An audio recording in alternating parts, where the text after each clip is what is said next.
अस्सलाम वालेकुम नाज़रीन, मैं हूं मंसूर अली खान और आप समा न्यूज पर देख रहे हैं मेरे सवाल। जी हां, मेरे वही चुपते सवाल जो कि माजी में भी हुक्मरानों से पूछे जाते रहे हैं। हमने जब सख्त सवाल पूछा तो बुरा मनाया गया, हमने सवाल पूछा तो तल्ख जवाब मिले, हमने सवाल पूछा तो एतराज उठाए गए और हमने सवाल पूछा तो जवाब तनकीद की सूरत में मिले। मगर हम नहीं रुके, क्योंकि जमहूरियत में सवाल अवाम का बुनियादी हक और बतौर सहाफी सवाल पूछना मेरा फर्ज है। नाज़रीन, इस प्लेटफॉर्म पर एक बार फिर सख्त से सख्त सवालात पूछे जाएंगे और हाकिम वक्त को जवाब देने पड़ेंगे, क्योंकि वो अवाम जो कि 70 सालों से परेशानी और गैर यकीनी की सूरत हाल में मुब्तला है सवाल पूछते हैं। महंगाई, लोड शेयरिंग और बिजली की कीमतों में इजाफे के बाद हुकूमत ने पेट्रोलियम मसनूआत की कीमतों में हैरान कुन इजाफा करके अवाम के जहनों में कई सवाल पैदा कर दिए हैं।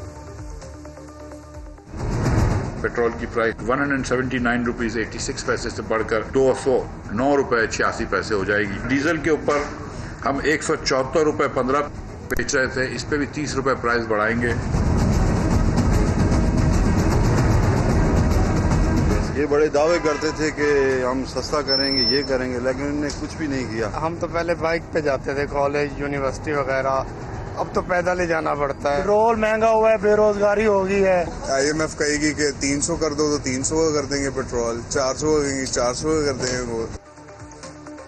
नाज़रीन, अवाम अभी मेरे कप्तान के मुतनाज़ा बयान के शौक से बाहर ही नहीं निकले थे कि हुकूमत ने पेट्रोलियम मसनूआत की कीमत में इजाफा करके उन्हें और परेशानी में मुब्तला कर दिया, जिसके असरात एहतजाज, महंगाई और स्टॉक मार्केट में मंदी की सूरत में दिखाई दे रहे हैं।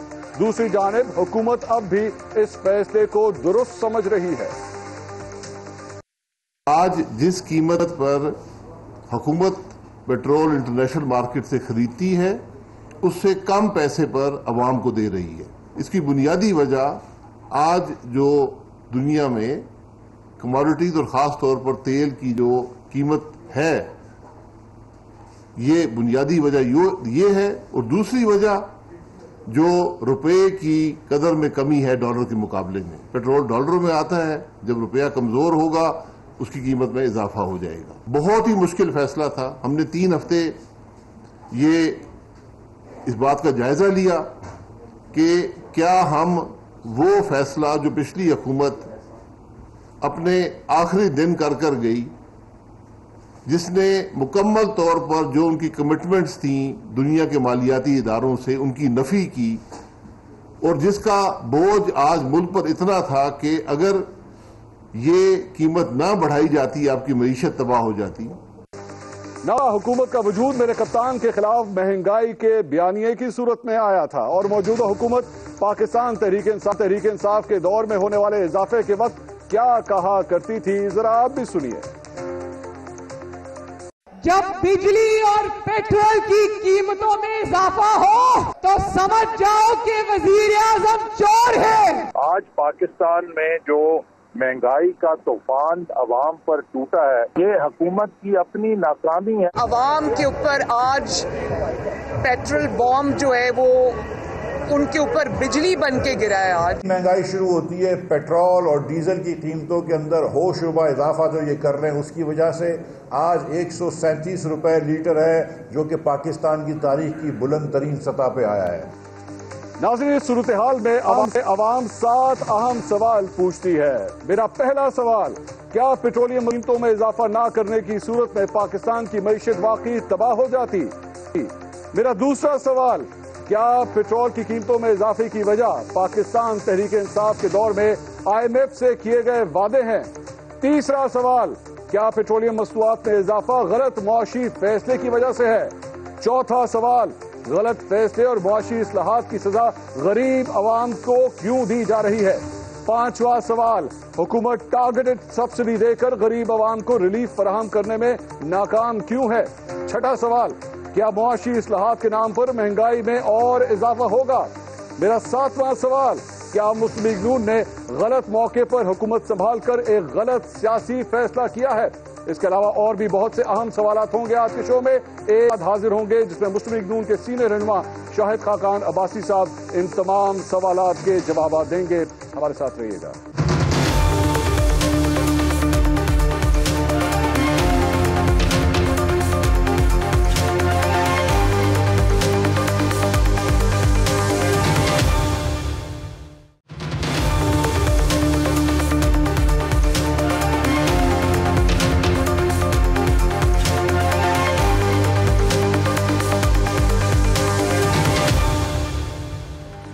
नाज़रीन, welcome back after the break.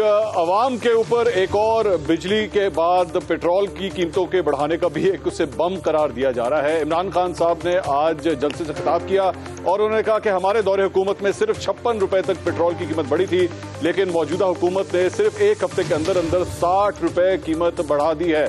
आखिर ये हुकूमत किस तरह अवाम का गुस्सा बर्दाश्त कर पाएगी? साबिक वजीर आजम और मुस्लिम लीग नून के सीनियर रहनुमा शाहिद खान अब्बासी साहब इस वक्त हमारे साथ मौजूद हैं। शाहिद साहब, बहुत शुक्रिया आपने प्रोग्राम में हमें ज्वाइन किया। शाहिद साहब, इमरान खान साहब के ऊपर पिछले 2 दिन से तनकीद हो रही थी उनके बयानात के हवाले से, उनके एक इंटरव्यू के हवाले से, लेकिन 24 घंटे के अंदर अंदर आप लोगों ने पेट्रोल की कीमत बढ़ा के सारी तनकीद को अपनी तरफ मोड़ लिया है। इसको किस तरह काउंटर करेंगे सर आप? देखिए, काउंटर की बात नहीं है। कुछ मुल्क के मामलात ऐसे होते हैं, मईशत के मामलात ऐसे होते हैं जिस पर कोई चॉइस नहीं होती, और दुनिया में कोई मुल्क नहीं है जो कीमत खरीद से कम पेट्रोल या डीजल बेच सके। इसलिए जो आलमी मंडी में कीमतें बढ़ गई हैं उसके हिसाब से आपको कीमत बढ़ानी पड़ती है। इस वक्त तमाम टैक्सेस जो हैं वो पेट्रोल पर ख़त्म कर दिए गए हैं। जो एडिशनल एक फेडरल लेवी थी, पेट्रोलियम डेवलपमेंट लेवी, वो भी ख़त्म हो गई है। उसके बावजूद चूंकि एक दुनिया में आलमी मंडी में एक तारीखी कीमतें हैं पेट्रोल, खाम तेल की और पेट्रोल और डीजल की, तो ये कीमत बढ़ाना नागुज़ीर था और कोई तरीका नहीं है। इस पर तनकीद बेशक हो, लेकिन अगर आप ये कीमतें नहीं बढ़ाएंगे तो मुल्क की मईशत ये बर्दाश्त नहीं कर सकती, और मईशत तबाह होने के बाद मुल्क के अंदर जो महंगाई का सैलाब आएगा उसको आप नहीं रोक सकते। तो ये ऐसे फैसले हैं जिस पर कोई दो राय नहीं है, कोई दो रास्ते नहीं है। हमने 3 हफ्ते बहुत हर पहलू से इस मामले को देखा, लेकिन कोई और रास्ता है नहीं जिससे आप इस मामले को, तो हमने साथ साथ जो माशरे के ऐसे तबके हैं जिन पर बोझ ज़्यादा नहीं डाला जा सकता, उनके लिए एक स्कीम शुरू की है जिससे उनको इंशाल्लाह काफ़ी हद तक रिलीफ मिलेगी। लेकिन शायद साहब, यही तो एग्जैक्टली वो चीज थी कि अवाम के ऊपर महंगाई का बोझ नहीं होना चाहिए। आप लोगों ने लॉन्ग मार्च किया, पाकिस्तान पीपल्स पार्टी ने इसके ऊपर लॉन्ग मार्च किया, आप लोगों ने एहतजाज किया। वो लोग 10 रुपए तो क्या सिर्फ और सिर्फ 2 रुपए, 4 रुपए, 5 रुपए भी अगर पेट्रोल की कीमत बढ़ाते थे तो आप लोग उसके ऊपर तनकीद करते थे। इसको जस्टिफाई आप किस तरह करेंगे? यानी इसके मतलब है कि अगर पिछली दौरे हुकूमत में पाकिस्तान तहरीक इंसाफ अगर पेट्रोल की कीमतें बढ़ा रही थी और बार बार ये कहती थी कि जी आलमी मंडी के अंदर कीमतें ज्यादा हैं, तो फिर वो दुरुस्त कहती थी? जी देखें, उस वक्त आपके कीमत के अंदर 30 रुपए की पेट्रोलियम डेवलपमेंट लेवी होती थी और 17% सेल्स टैक्स होता था। तो उस वक्त कीमत बढ़ती थी, ज़्यादा से ज़्यादा 5 रुपए, 8 रुपए या 10 रुपए तक बढ़ जाती थी एक महीने में, या जो 15 दिन का पीरियड होता है। तो आप उसको एडजस्ट कर लेते थे पेट्रोलियम लेवी को ऊपर नीचे करके या सेल्स टैक्स को ऊपर नीचे करके, वो कुछ पास ऑन करते थे, कुछ एडजस्ट हो जाती थी। अब वो मुमकिन नहीं है। जहां पर आज दुनिया में कीमतें हैं, वो सब कुछ खत्म करने के बावजूद भी आप कीमत खरीद भी आज पूरी नहीं कर सकते। तो आज ये एक मईशत का एक बड़ा अहम ज़रूरत है कि बदकिस्मती से कि इसका बोझ, इस कीमत जो है वो अवाम पर आपको पास ऑन करना, कोई दूसरा तरीका आपके पास है नहीं। ये फ़र्क है। शाहिद साहब, अभी भी इस वक्त पेट्रोल और डीजल की कीमतों में 9 रुपए 32 पैसे पेट्रोल के ऊपर और तकरीबन 25 रुपए की सब्सिडी डीजल के ऊपर भी दी जा रही है। तो क्या ये एक्सपेक्ट किया जा सकता है कि आगे चल के इन सब्सिडीज को भी खत्म कर दिया जाएगा? जी देखें, ये सब्सिडी, पहली बात है, सब्सिडी नहीं है। सब्सिडी वो होती है जिसका आप बजट में गुंजाइश रखते हैं, पैसे रखते हैं कि हम इतने कीमत कम पे कोई भी चीज़ हो, चाहे वो गंदम हो, चाहे वो आटा हो, चाहे वो चीनी हो, चाहे वो घी हो, आप पैसे बजट में रखते हैं कि हम उस कमी को, उसको कीमत खरीद से कम में बेचेंगे और बजट से पूरा करेंगे। यहाँ कोई ऐसी प्रोविजन जो है, ऐसी जगह आपने बजट में नहीं रखी। तो ये चीज़ आपको अजाफी कर्जा लेकर बर्दाश्त करनी पड़ती है, और उस कर्जे का हुजम जो था वो तकरीबन 125 अरब महाना पे पहुंच गया था, जो आपकी मईशत बर्दाश्त नहीं कर सकती। अगर वो कर्जे लेकर ये कीमतें रखी जाती तो आज मुल्क में एक बड़ा महंगाई का सैलाब आ जाता। यकीनन जो डीजल की कीमत खासतौर पर बढ़ती है उससे कुछ महंगाई होती है, लेकिन वो महंगाई कम है। हमें उम्मीद ये है शायद साहब कि एक जो रुपए की कीमत में, मेरी बात अगर सुन ले, जो रुपए की कीमत में इस्तेहकाम आएगा, उससे जो ये बाकी रकम रह गई है वो भी अब्जॉर्ब हो जाएगी। और जो हमें उम्मीद है कि कुछ आलमी मंडी में ऐसे आसार हैं, अल्लाह करे कि वहां पे कीमतें कम हो, तो ये मामला खुद ब खुद कंट्रोल में आ जाएगा। अच्छा, जरा इसके जो सियासी मामला था जरा उसके ऊपर बात करते हैं। इमरान खान साहब आज जलसे से खिताब कर रहे थे, उन्होंने कहा जनाब मैंने न्यूट्रल से जाके राब्ता किया और मैंने उनको बताया, मैंने उनको समझाया कि अगर आपने इस वक्त हमारी हुकूमत को हटाया तो इकॉनमी जो है वो बहुत बुरी तरीके से हिट होगी। और फिर वही हुआ, देख लीजिए ये सब कुछ हुआ है। आप एक वाहिद शख्सियत हैं मेरी इतलात के मुताबिक मुस्लिम लीग नून के अंदर जो इस बात पे राजी नहीं थे कि टेक ओवर करना चाहिए और तहरीक अदम-ए-एतमाद लानी चाहिए। आपके ख्याल में सियासी तौर पे मुस्लिम लीग नून की जानिब से एक गलत फैसला लिया गया है? जारी बात है इस वक्त आप अवाम के गमो गुस्से को भी फेस कर रहे हैं, गलत फैसला था वो? देखें, कुछ फैसले सियासी होते हैं, कुछ फैसले मुल्क के मफाद में होते हैं।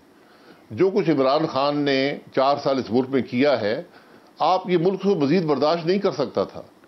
इसलिए एक मुश्किल सियासी फैसला किया गया कि अदम एतमाद किया जाए। पाकिस्तान की तारीख का पहला अदम एतमाद कामयाब हुआ, इस हुकूमत से निजात मिली।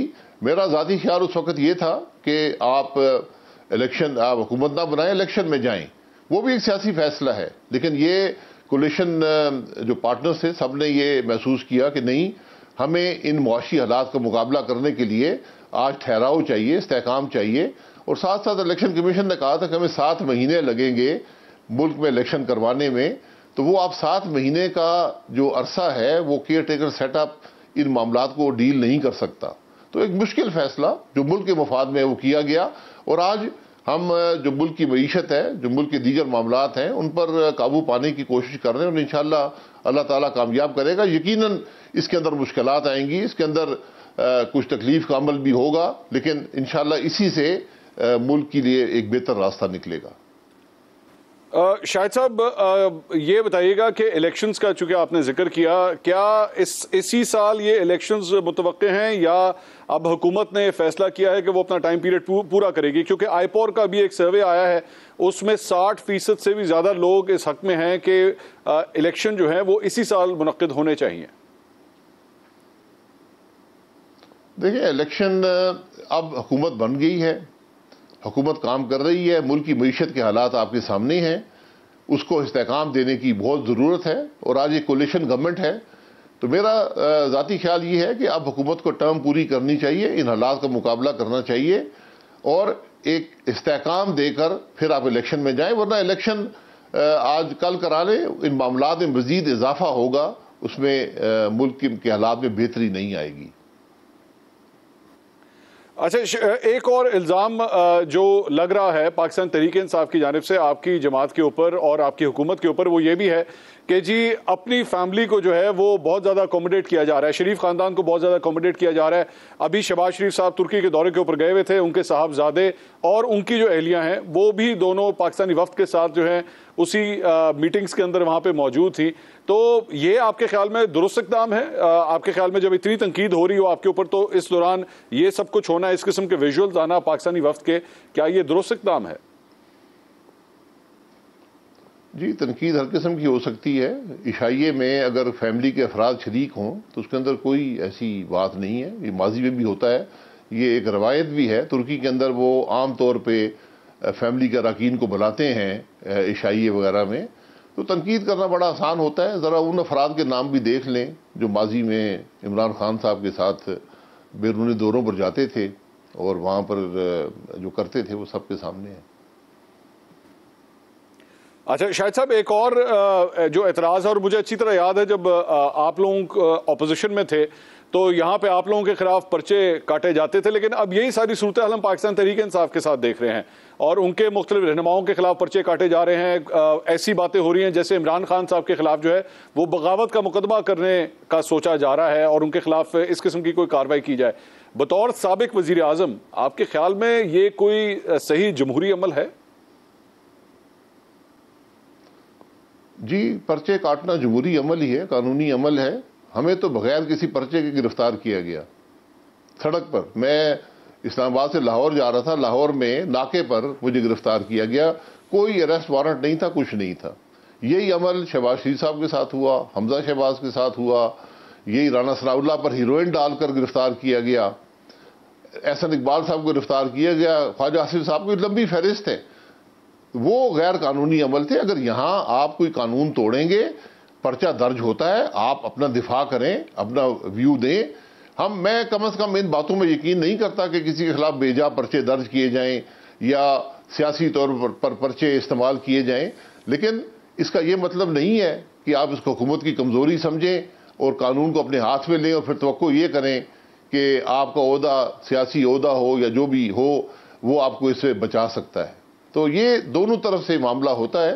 हुकूमत को भी ठहराव से काम लेना चाहिए और जो सियासी लीडर होते हैं उनको भी ठहराव से काम लेना चाहिए। ये तकरार से और इख्तलाफ से और टकराव से मामलात हल नहीं होते। शाहिद साहब, आखिरी सवाल इस सारे मामले का, न्यूट्रल्स के किरदार के बारे में बार बार बात की जाती रही है। इमरान खान साहब ने हालिया दिनों के अंदर बार बार उनका जिक्र करना शुरू कर दिया। आज जलसे के अंदर भी वो इसका जिक्र कर रहे थे। न्यूट्रल्स आप समझते हैं कि अभी भी न्यूट्रल्स ही हैं या वहां पे आपको लगता है कि कोई फर्क आ रहा है या चंद ऐसे अनासिर हैं जहां से वो इमरान खान साहब के लिए न्यूट्रल नहीं है? न्यूट्रल अगर आइन के मुताबिक तो हम सबको अपने हिसार के अंदर रहना चाहिए, हम सब लोग अपने दायरे के अंदर रहना चाहिए। यही आइन कहता है, ये मैं नहीं कहता। तो अगर कोई आइन तोड़ रहा है तो मैं उसके खिलाफ हूं, अगर कोई आइन के मुताबिक है तो मैं उसके साथ हूं। आज बात आइन की होनी चाहिए, आज बात मुश्किलात की होनी चाहिए। आज जरा सियासत की जगह कम रह गई है। आज जो मुल्क के हालात हैं उनको देखकर आज जरूरत यह है कि हम उसके मुताबिक अपनी सियासत को ढालें। आज हमारा मुल्क की इंतशार की सियासत, निफाक की सियासत बर्दाश्त नहीं कर सकता। इसका जरा थोड़ा अपने नाक से आगे, अपने सियासी मुफाद से आगे हम सबको देखना पड़ेगा। बहुत बहुत शुक्रिया शाहिद खाकान अब्बासी साहब, साबिक वजीर कानून के रहनुमा, हमारे साथ मौजूद थे। नाज़रीन, एक ब्रेक लेंगे। ब्रेक के बाद मुआशी सूरत हाल का आखिर कसूरवार कौन है? पेट्रोल की कीमतें अगर बढ़ी हैं तो असल जिम्मेदार कौन है? सवाल करेंगे एक ब्रेक के बाद। हमारे साथ रहिए।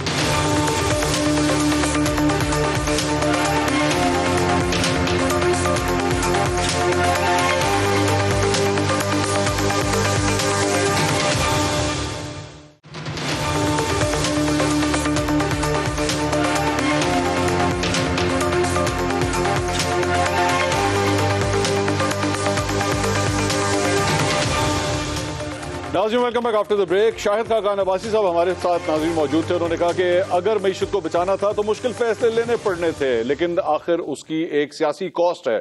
क्या मुस्लिम लीग नून वो सियासी कॉस्ट देने के लिए तैयार है? इस पे मजीद बात करेंगे। पाकिस्तान तहरीक इंसाफ से हमें फिरदौस शमीम नकवी साहब ज्वाइन कर रहे हैं और मुस्लिम लीग नून से अज़मा बुखारी साहबा इस वक्त हमारे साथ मौजूद हैं। फिरदौस शमीम नकवी साहब, थोड़ी देर पहले साबिक वज़ीर आज़म शाहिद खाकान अब्बासी साहब हमारे साथ मौजूद थे। उन्होंने कहा कि जो भी सूरत हाल है इस वक्त जो भी हालात हैं वो इमरान खान साहब के तैयार करदा हैं, वो इसके कसूरवार हैं। 10-10 रुपए पेट्रोल की कीमत कम कर दी, जबकि IMF के साथ मुआहदा करके आए हुए थे। तो जो जिम्मेदारी आती है वो आप लोगों के ऊपर आती है कि मईशत के हवाले से हमें ये कड़े फैसले करने पड़ रहे हैं।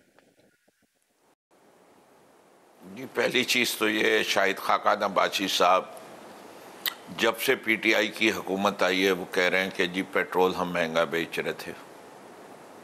तो जब हम महंगा बेच रहे थे तो हमने सस्ता कर दिया, तो वो कहते हैं सस्ता क्यों कर दिया? या वो पहले गलत थे या वो अब गलत है। दोनों में से किस दफ़ा वो गलत है वो खुद फैसला करके बता दें। हमने जो सब्सिडी की बात की थी वो एक मुद्दत के लिए की थी कि जून तक, और उसकी एक बड़ी वाज़ेह वजह थी। आप पेट्रोल के ऊपर एक परसेंटेज लेते हैं, एक एब्सोल्यूट अमाउंट नहीं लेते। जैसे जैसे पेट्रोल की कीमतें बढ़ती जा रही थीं, जो आपने उसके ऊपर ड्यूटीज़ कलेक्ट कर रहे थे वो ज़्यादा थी, इससे कि कीमत बढ़ती जा रही थी। तो जो कुछ हमने एडिशनल पेट्रोलियम पे कमाया था over and above what was projected, वो हमने अवाम को वापस कर दिया। That was how simple the formula was. और वो पैसे जो थे वो हम 2 से 2.5 महीने के अंदर समझते थे कि हो जाएंगे। दूसरी चीज़ हमारी एक्सपेक्टेशन यही थी कि पेट्रोलियम की प्राइसेस जो हैं, जो कि इस वक्त दुनिया में हो रहा है, कि ओपेक अपनी प्रोडक्शन ऊपर लेके जाएगी, इससे कि ये सस्टेनेबल नहीं होगा। और अमेरिकन इन्फ्लुएंस के अंदर रशिया को उन्हें अगर कॉर्नर करना भी है तो वो उनको पेट्रोलियम प्राइसेस कम करनी होगी। Russia has played a very strong counter move. उन्होंने 2 काम कर लिए। उन्होंने चाइना इंडिया को सब्सिडाइज दिया, पहले हमें भी, that is what we had gone to negotiate. वो हमने तो फ़ायदा नहीं उठाया, लेकिन चाइना और इंडिया ने उसका फ़ायदा उठा लिया। इसी तरह यूक्रेन की वीट के ऊपर और रशियन वीट के ऊपर भी यही सूरत हाल आई है। तो ये सूरत हाल का जो फैसले इन्होंने अपनी अमरीकी आका के कहने पे किया, मसला ये हुआ ना, नाराज़गी क्या थी अमेरिका की इमरान खान से कि इमरान खान उनके डू मोर को कहता था नो मोर, बस इतनी सी बात। ठीक है, ठीक है। उसके बाद वो कहते हैं कि नहीं जी मुझे इजाजत दीजिए, मैं जरा अज़मा बुखारी साहिबा से भी मैं तो समझता हूँ, मैं समझ गया सर, मैं ज़रा अज़मा बुखारी साहिबा से इस सिलसिले में ज़रा राय लूँ। अज़मा साहिबा वो ये कहते हैं कि जी अगर आप लोगों ने रूस से पेट्रोल ले लिया होता और अमेरिका का जो डू मोर का मुतालबा है उसे रिजेक्ट कर दिया होता, जिस तरह इमरान खान साहब ने एब्सोल्युटली नॉट कहा था, तो आज ये हालात ना होते। सस्ता पेट्रोल आप लोग दे रहे होते अवाम को, 60 रुपये आपको ना बढ़ाने पड़ते। रिकॉर्ड इजाफा किया गया है पेट्रोल की कीमतों में आप लोगों की वजह से। बहुत शुक्रिया मंसूर। सबसे पहले तो मैं बहुत ही दुखी दिल के साथ बहुत माजरत खा हूँ उन तमाम गुनाहों के लिए जिसके हम कसूरवार नहीं हैं। और आज जो पाकिस्तान की कौम जो इनका इमरानियात का जो फ़लसफ़ा था उसको जो भुगत रही है कि अभी जो बड़ी सिंपल तरीके से बात की गई, बात इतनी सिंपल अगर होती तो क्या ही बात थी।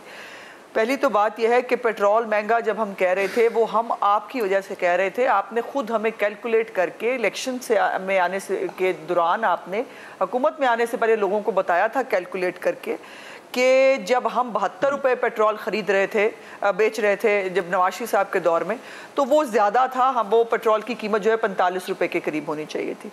उसके बाद जब ये अब जो सस्ता किया तो सस्ता किया एक बाकायदा तौर पर एक कैंपेन की शक्ल में, एक पाकिस्तान के ख़िलाफ़ एक साजिश की शक्ल में, कि जब मालूम पता चला कि हम जा रहे हैं तो फिर उसका फिर हाल ये निकाला कि अब मैं नहीं हूं तो फिर ठीक है, फिर ऐसी की तैसी करो और ये हुकूमत जो आने वाली है ये भुगतेगी। IMF के साथ साइन आपने किए हैं, हमने नहीं किए थे।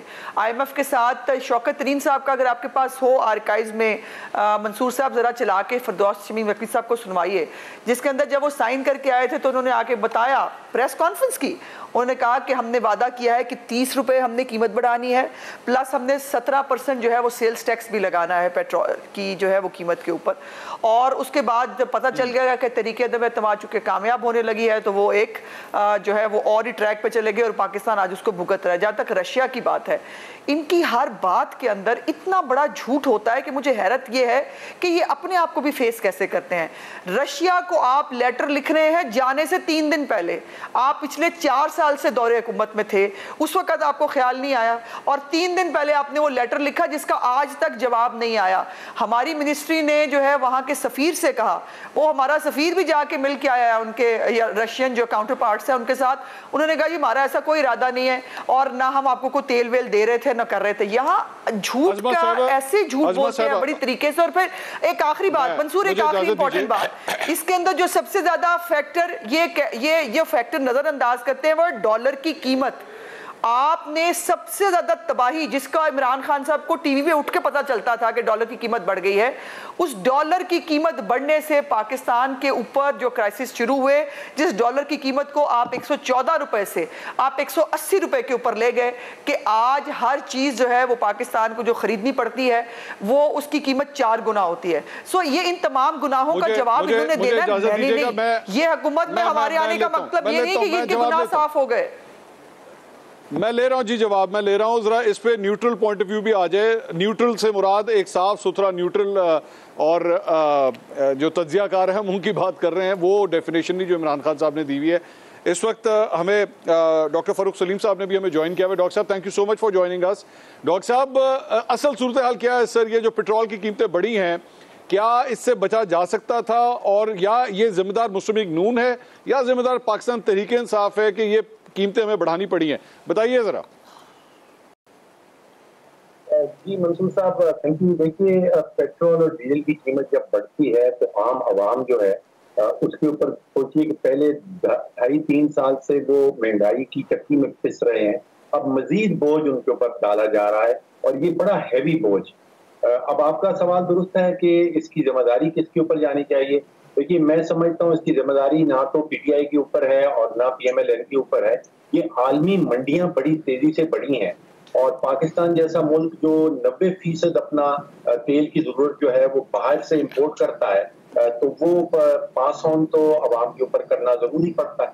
अब सोचिए कि 193 मेंबर नेशंस है यूनाइटेड नेशंस की, और उसमें से सिर्फ एक मुल्क ऐसा है जो महंगा पेट्रोल आलमी मंडी से खरीद रहा है और अपनी मार्केट में सस्ता बेच रहा है, और उस मुल्क का नाम है पाकिस्तान। और ये वो मुल्क है जहां पे पीटीआई की हुकूमत जो है वो तकरीबन 5,000 अरब का बजटरी खसारा छोड़ के जा रही है, जिसका मतलब ये है कि हुकूमत के पास खजाना खाली है और उसके बावजूद फरवरी की 28 तारीख को साबिक वजीर आजम साहब ने 10 रुपए लीटर की सब्सिडी का ऐलान कर दिया।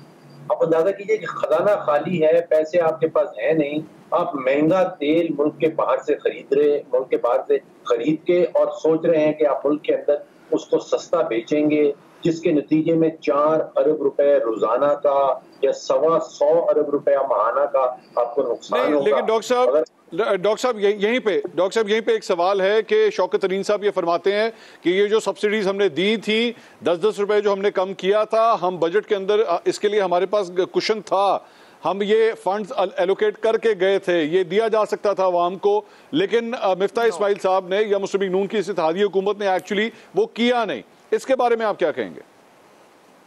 दो बातें हैं। पहली चीज तो ये है कि शौकत तरीन साहब का ये बयान जो है ये प्योरली सियासी है, इसके पीछे माशी हकीकत एग्जिस्ट नहीं करती। आप अगर मई की 25 तारीख जो IMF का स्टेटमेंट है पाकिस्तान के ऊपर उसको खोल के देख लें, और जो अप्रैल 24 का स्टेटमेंट है उसको खोल के देख लें, IMF ने ये कहा है कि ये सब्सिडीज अनफंडेड थी।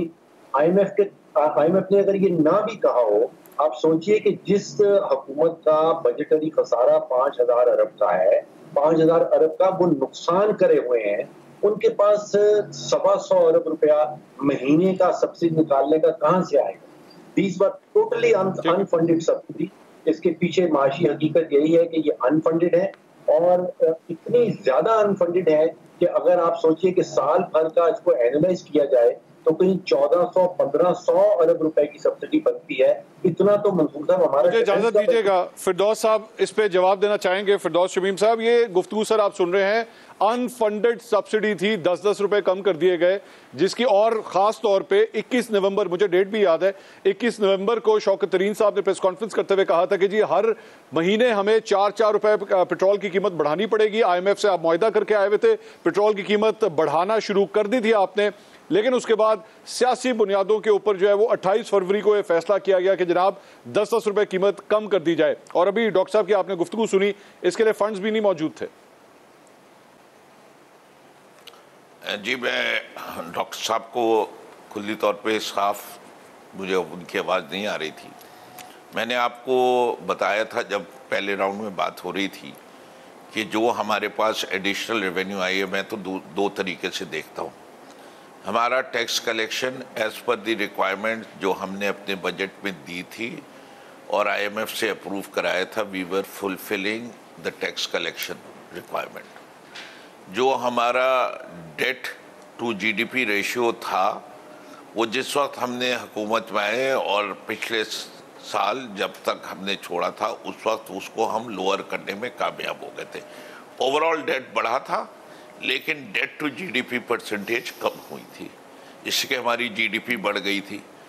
तो ये दो जो बुनियादी IMF की शराइत थी, हम उसके रेंज में आ रहे थे। और हमने जो सब्सिडी, बिल्कुल डॉक्टर साहब कह रहे हैं, हमने एक फिक्स पीरियड के लिए दी थी। बड़ा clear cut statement Imran Khan साहब ने दिया था कि हम जून तक देंगे, और मैंने आपको अभी कहा एक्सपेक्टेशन यही थी कि प्राइसेस विल रिड्यूस, और जो जून तक के पीरियड की सब्सिडी के पैसे थे वो एडिशनल टैक्स जो जमा हुआ था ऑन अकाउंट ऑफ पेट्रोलियम उससे पूरे हो रहे थे, या हमारा ऑब्जेक्टिव जो था वो वाइडन द टैक्स बेस था, बिकॉज वी वर प्लानिंग और वी वर श्योर। लेकिन फिरदौस साहब अब उस्मा ने जो बात की इंटरनेशनल प्राइसेस नीचे नहीं आई ना। एक मिनट मंसूर साहब, एक मिनट चाहूंगा, एक पॉइंट करके let's take sir one point at a time. Let's take एक मिनट। उस्मा ने जो बात कही थी उनसे क्या कि अब रशिया से तेल खरीद ले जिस तरह चाइना और इंडिया खरीद रहे हैं ना,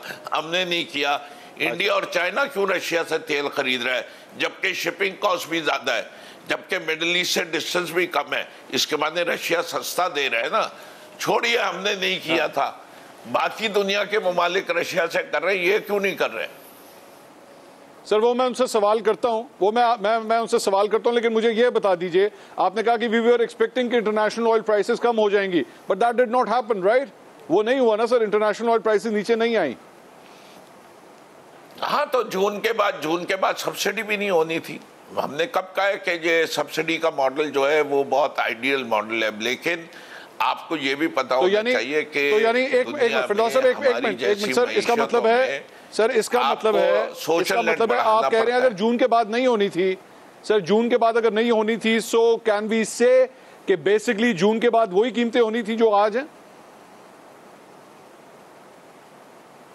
नॉट नेसेसरी। देखिए, इस मुल्क के अंदर और दुनिया में हर मुल्क जिधर हो, आपको you have to tax the rich to subsidize the poor. As long as आप जो है अपने फिस्कल डेफिसिट को कंट्रोल करते रहते हैं, तो क्रॉस सब्सिडी या सब्सिडाइजिंग अ पर्टिकुलर सेक्टर, चाहे वो आप जो है एहसास प्रोग्राम से करें, बेनज़ीर इनकम सपोर्ट से करें, लेकिन जीने का हक सबका है और गरीब तबके की इमदाद करना हमेशा जो है हुकूमत की अव्वल तरजीहात में से होनी चाहिए। और अमीर लोगों को इस चीज के लिए तैयार होना चाहिए कि उन्हें जो है अपने जो लोग अवाम है उसकी सपोर्ट के लिए उनको अगर कुछ अपने पे टैक्स ज्यादा लेना पड़े तो वो देने को तैयार हो।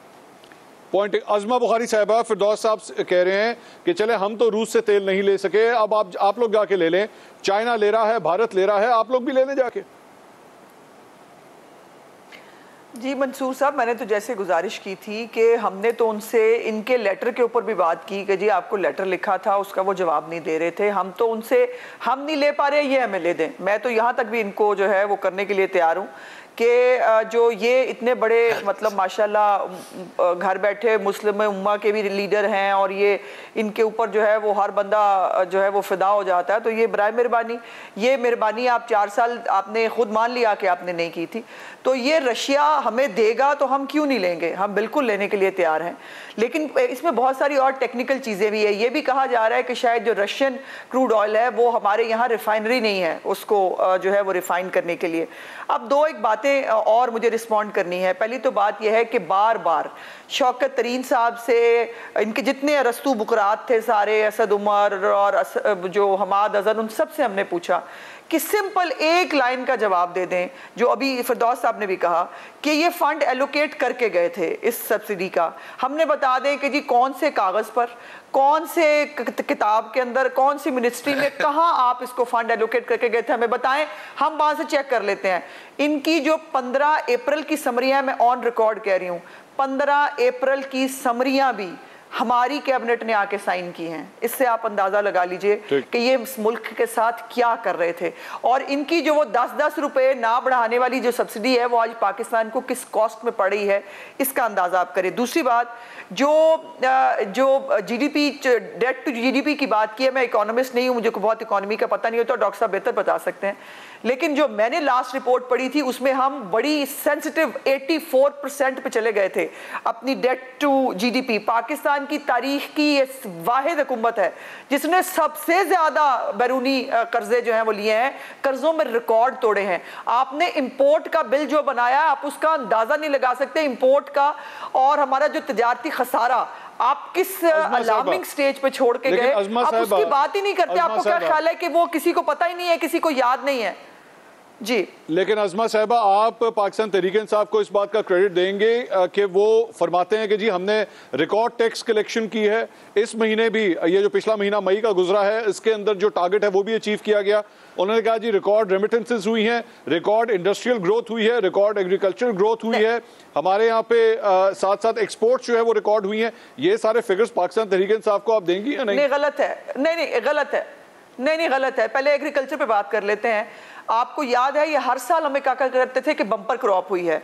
बम्पर क्रॉप होने के बावजूद आटे की, चीनी की, इन तमाम चीज़ों की जो है कीमतों में जो है वो इजाफा होता रहा। फिर जो पिछली दफ़ा इनके दौरे हुकूमत में जो खाद का क्राइसिस आया, उस खाद के क्राइसिस की वजह से इस दफ़ा हम अपनी गंदम की क्रॉप का जो हदफ है वो हासिल नहीं कर पाएंगे और हमें बाहर से गंदम खरीदनी पड़ेगी। मुझे बताइए किसका गिरबान पकड़ूं जाके कि पहले हमारे पास पैसे नहीं है, पहले हम जो है कभी IMF के पास जा रहे हैं, कभी कहीं जा रहे हैं, हमें अपनी, मैं कैटेगोरिकली कह रही हूँ, हमने ये जो 60 रुपए बढ़ाया बहुत तकलीफ दे हमारे लिए, लेकिन हमने सियासत की बजाय हमने रियासत और मुल्क को बचाया है। हमारी सियासत तो यकीनन हमसे लोग खफा भी हो रहे हैं, लोग हमसे नाराज भी होंगे, लेकिन हमने मुल्क को बचाया है। इनकी तरह मुल्क को दाव पे लगा के नहीं गए। हमारे लिए बड़ा आसान था कि ठीक है मुल्क बैंकरप्ट हो जाए, हमारी सियासत बच जाए। हम ये नहीं कर सकते। हम इतने कठोर और इतने खुदकुश हमलावर नहीं हो सकते पाकिस्तान के ऊपर। हम अपने पे ले रहे हैं, लेकिन मुल्क के लिए जो है वो मुझे इजाजत दीजिएगा। डॉक्टर फरूख सलीम साहब के पास मैंने जाना है। डॉक्टर साहब, मैं आपसे मजीद इस ये जो इकोनॉमी के हवाले से जो बहस मुबाहिसा हो रहा है मैं इसके अंदर नहीं जाऊंगा, but sir I want you to give me a prediction. आगे आने वाले 3, 4, 5 महीने में सर क्या होने जा रहा है? बैंकरप्सी की बातें यहाँ पे हो रही हैं, क्या पेट्रोल मजीद महंगा होगा, क्या डॉलर मजीद महंगा होगा? What are you predicting? साहब, एक तो वो रूसी तेल वाला मामला बड़ा इम्पोर्टेंट है, वो अगर आप चाहें तो उसको भी डिस्कस कर सकते हैं। आपने जो सवाल किया कि अगले 3-4 महीनों में क्या होने वाला है, मेरे पास सीरियसली कोई रिज्यूम जैसी कोई चीज महारत नहीं है। ये मैं जरूर कह सकता हूँ कि आप अब जो कीमतें बढ़ी हैं पिछले 2 हफ्तों के अंदर, जिसमें पेट्रोल और डीजल की कीमत में इजाफा हुआ है, उसके नतीजे में जो महंगाई की शरह है, जो कंज्यूमर प्राइस इंडेक्स, जो अफरात ज़र की शरह 13.8 हमें पाकिस्तान ब्यूरो स्टैटिस्टिक्स ने बताई थी कुछ दिनों पहले, वो मेरा तखमीना ये है कि कहीं 16, 17 और शायद 18% तक भी जा सकती है। तो महंगाई का बोझ जो है वो पाकिस्तानियों के ऊपर मजीद बढ़ने वाला है अगले चंद महीनों के अंदर। इसमें कोई शक की बात नहीं, बढ़ने वाला है अगले चंद महीनों के अंदर। इसमें कोई शक की बात नहीं, बढ़ने वाला है अगले चंद महीनों के अंदर। इसमें कोई शक की बात नहीं। बहुत बहुत शुक्रिया डॉक्टर फरूख सलीम साहब, फिरदौस शमीम नकवी साहब और उज़मा बुखारी साहबा। नाज़रीन, हमारी कोशिश थी कि आप तक एक होलिस्टिक सूरत हाल जो है वो दिखाई जाए, बताई जाए आपको कि मईशत का आखिर इस सूरत हाल तक पहुँचाने का जिम्मेदार कौन है। क्या मौजूदा हुकूमत का ये 60 रुपये पेट्रोल की कीमत बढ़ाना, क्या मुस्लिम लीग नून की इत्तेहादी हुकूमत इसकी जिम्मेदार है या पाकिस्तान तहरीक इंसाफ? हमारी कोशिश थी जवाबात आप तक पहुँचा सके। कल चंद नए सवालात के साथ दोबारा हाजिर होंगे प्रोग्राम मेरे सवाल के साथ। देखते रहिए समा।